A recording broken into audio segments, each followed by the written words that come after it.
Pasko na naman! Hindi mawawala sa Christmas party sa trabaho ang palaro at performances na madalas newly hired pa ang mga alay. Oops! Para sa mga introvert at shy type dyan, sabi ng Dole, hindi naman daw ito sa pilitan.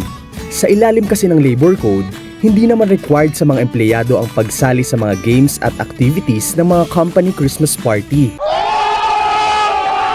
Pero wait, totoo nga bang may sinasabi ang batas sa labor code patungkol sa pagdaraos ng company Christmas parties? Tara, linawin natin.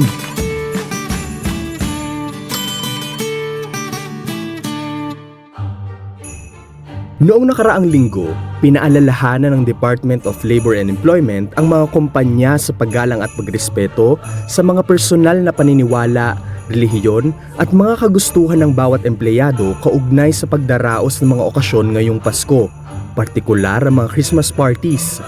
Ayon sa Dole, hindi dapat gawing obligasyon ang pagdalo o pagsali sa mga aktibidad sa party. Ibig sabihin, kung ayaw mong sumayaw, kumanta, makilaro o kahit dumalo sa party dahil sa personal o panrelihiyong dahilan, may karapatan ka to say no. At hindi ito dapat magresulta sa parusa, pangmamaliit o masamang pagtingin mula sa kumpanya o mga katrabaho.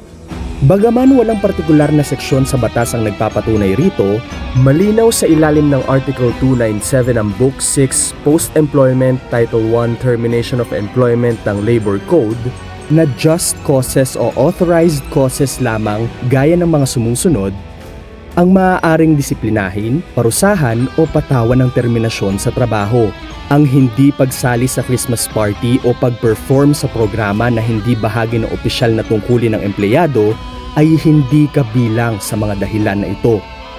Sakaling may banta ng parusa, pamimilit o pananakot, maaaring maghain ng reklamo ang mga manggagawa sa National Labor Relations Commission sa ilalim ng ahensya.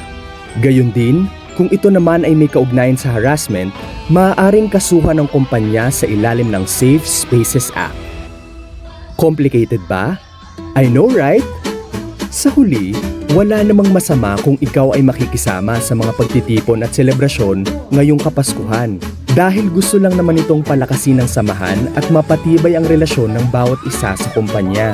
Siguraduhin lang na maging maayos at nasa diwa ng pagkakaisa, respeto at malasakit ang okasyon upang magkaroon ng ligtas, masaya at inklusibong pagdiriwang ng Kapaskuhan para sa lahat. Maligayang Pasko!